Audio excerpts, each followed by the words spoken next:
नमस्कार दोस्तों, स्वागत है आपका फिर से एक नए वीडियो में। तो आज भी मैं एक इंग्लिश स्टोरी लेके आया हूँ जिसको मैं हिंदी में ट्रांसलेशन करने वाला हूँ। और आप देख सकते हैं जैसे कि मैंने यहाँ पर हिंदी में ऑलरेडी वर्ड बाय वर्ड सबके मीनिंग लिख रखे हैं। तो अगर आपको कहाँ भी पता नहीं चले, आप आराम से वीडियो स्टॉप करें और फिर आगे बढ़ें। तो आज की स्टोरी में से आपको नए नए वोकैब सीखने को मिलेंगे, वर्ब्स के फॉर्म स्पेशली सीखने को मिलेंगे और साथ ही साथ एक कहानी अच्छी सीखने को मिलेगी। तो देखते हैं आज की हमारी स्टोरी का टाइटल का नाम है love never dies. Love never dies का मतलब होता है प्यार कभी नहीं मरता। शुरू करता हूँ मैं first para. The parents of Ramesh had died a long time ago. The parents का मतलब होता है दोस्तों माता पिता। ऑफ रमेश के माता पिता जो थे हैड डाइड मर चुके थे। हैड के साथ वर्ब में थर्ड फॉर्म मतलब कि ये हमारा हो गया पास्ट परफेक्ट टेंस दोस्तों। तो रमेश के माता पिता मर चुके थे अ लॉन्ग टाइम अगो, काफ़ी समय पहले। He had single handedly brought up his younger brother. तो उसने क्या किया था? सिंगल हैंडेडली का मतलब होता है दोस्तों अकेले। उसने अकेले किया था। क्या किया था? ब्रॉटअप का मतलब होता है पालन पोषण, बड़ा करना, छोटे से बड़ा करना, या तो बोल सकते हैं कि ध्यान रखना, तो उसको बोलते हैं ब्रॉटअप। तो उसने अकेले ही पालन पोषण किया था, या तो ध्यान रखा था, बड़ा किया था। हिज यंगर ब्रदर, अपने छोटे भाई का, यंगर का मतलब होता है छोटा, अपने छोटे भाई का उसने अकेले ही पालन पोषण किया था। When the brother attained, जब the brother जो भाई था अटेंड का मतलब होता है दोस्तों प्राप्त करना, कुछ भी प्राप्त करने को बोलते हैं अटेंड, या तो बोल सकते हैं यहाँ पर इसका सेंस होता है कि लायक होना। तो जब वो जो भाई था अटेंड मतलब कि वो लायक हुआ, किसके लायक? द एज ऑफ मैरिज, शादी के उम्र का, ऐसा बोल सकते हैं। तो या तो बोल सकते हैं शादी के एज का हुआ, शादी के लायक हुआ। Rajesh got him a wife, Rajesh ने क्या किया? उसकी शादी कर दी भाई, या तो ऐसा बोल सकते हैं उसने पत्नी दिलवा दी। मतलब कि सीधी सी बात है, राजेश ने उसके छोटे भाई की शादी कर दी। बट लेकिन सुन, जल्द ही द ब्रदर्स वर फोर्स्ड, भाइयों को क्या होना पड़ा? मजबूर होना पड़ा। टू डिवाइड का मतलब होता है दोस्तों विभाजन करना, अलग करना। तो यहाँ पर क्या हुआ? विभाजित करने के लिए जल्द ही दोनों भाइयों को क्या हुआ? मजबूर होना पड़ा।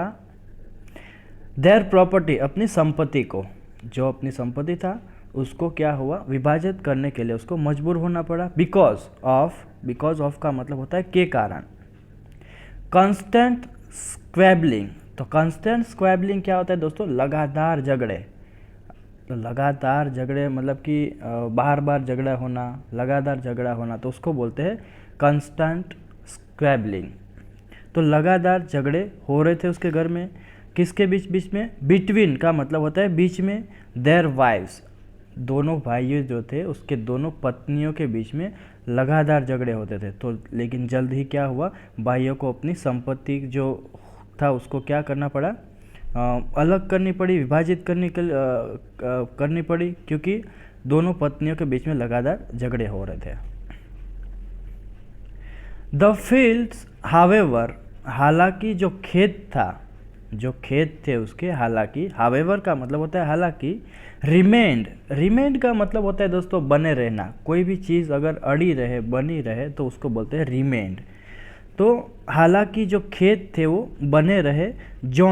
जॉइंट का मतलब होता है संयुक्त, मतलब कि वो जो खेत था वो दोनों भाइयों के बीच में अभी भी ऐसा ही था, उसका जो विभाजन नहीं हुआ था, विभाजित नहीं किया था, दोनों का भाग नहीं हुआ था उसमें। प्रॉपर्टी, संपत्ति, तो जो खेत था वो अभी भी साथ में था। वन नाइट, एक रात, द ब्रदर्स वर स्लीपिंग, दोनों भाई जो थे वो सो रहे थे। यहाँ पर देख सकते हैं आप वर्ब के साथ वर्ब में आईएनजी, मतलब कि हमारा पास्ट कॉन्टिन्यूस टेंस हो गया। दोनों भाई खेत में सो रहे थे। यहाँ देखिए आगे, इन द फील्ड्स, दोनों जो थे वो खेत में सो रहे थे। टू गार्ड, गार्ड का मतलब होता है दोस्तों रखवाली करना। आप सबको पता है गार्ड हम भी रखते हैं सोसाइटी में या कहाँ भी, तो रखवाली करने के लिए दोनों भाई जो थे वो खेत में सो रहे थे। There gunny bags of grains, तो गनी बैग्स होता है दोस्तों जो बोरी होती है ना, हम जिसको बोरिया बोलते हैं उसको बोलते हैं गनी बैग्स। तो यहाँ पर कौन सी बोरियों की बात हो रही है? ग्रेन्स, जो अनाज की बोरी होती है उसकी वो दोनों भाई रखवाली करने के लिए खेत में सोए थे रात को। द यंगर ब्रदर थॉट, छोटे भाई ने सोचा। यहाँ पर इन्वर्टेड कॉमा मतलब कि कोई कुछ हाईलाइट कर रहा है या तो कोई कुछ बोल रहा है, तो यहाँ पर वो सोच रहा है भैया needs more money to look after his big family. भैया नीड्स, भैया को क्या है? आवश्यकता है। नीड्स का मतलब होता है आवश्यकता या तो ज़रूरियात, तो भैया को आवश्यकता है या तो ज़रूरियात है। मोर मनी, अधिक पैसों की, ज़्यादा पैसों की, अधिक पैसों की, क्या करने के लिए? To look after, look after का मतलब होता है देखभाल करना। हिज बिगर फैमिली, अपने बड़े परिवार की देखभाल करने के लिए क्या हुआ? जो भैया है अपना, उसको क्या है? ज़्यादा पैसों की आवश्यकता है। ऐसा छोटे भाई ने बड़े भाई के लिए सोचा। आगे देखेंगे। He quietly shifted 5 bags from his share to his brothers. He quietly, उसने चुपचाप, क्वाइटली का मतलब होता है चुपचाप। शिफ्टेड, शिफ्टेड का मतलब होता है दोस्तों यहाँ से वहाँ रख देना, वहाँ से यहाँ। शिफ्ट आप सबको पता है रिप्लेस कर देना, मतलब कि प्लेस चेंज कर देना, ऐसा बोल सकते हैं। तो उसने क्या किया? शिफ्ट कर दी 5 बैग्स, 5 जो बोरी थी उसको शिफ्ट कर दी या तो डाल दी बोल सकते हैं। फ्रॉम हिज शेयर, अपना जो हिस्सा था उस हिस्से में से क्या हुआ? उसने अपने भाई के उसमें, टू हिज ब्रदर्स मतलब कि अपने भाई के हिस्से में 5 बोरी जो थी अपने हिस्से में से उसके भाई के उसमें उसने डाल दी। Ramesh had already done the same thing. Ramesh ने क्या किया था? हैड ऑलरेडी डन मतलब कि वो पहले ही कर चुका था। द सेम थिंग, यही काम जो छोटे भाई ने बड़े भाई के लिए सोच के जो 5 बोरी उसने डाल दी, ये जो काम है वो बड़ा भाई जो है वो छोटे भाई के उसमें पहले ही वो डाल चुका था। वो 5 बोरी एक्स्ट्रा उसके उसमें अपने हिस्से में से उसमें उसने डाल दी थी पहले ही। इन द मॉर्निंग, सुबह, व्हेन दे काउंटेड, जब उन्होंने गिने, काउंट का मतलब होता है गिनना, जब उन्होंने गिने, their respective Ghani bags, respective का मतलब होता है संबंधित, अपने संबंधित होता है उसको बोलते हैं रिस्पेक्टिव। अपने जो संबंधित गनी बैग्स थे, जो बोरे थे, वो गिने सुबह सुबह। दे अंडरस्टूड एवरीथिंग, वे समझ गए, सब कुछ समझ गए। दोनों भाई थे, सब कुछ समझ गए, मतलब कि उसको पता चल गया कि उसने पहले डाला था, इसने फिर वापस डाल दिया, इस तरह से। Both the brothers hugged each other, दोनों भाई क्या हुए? एक दूसरे के गले मिले।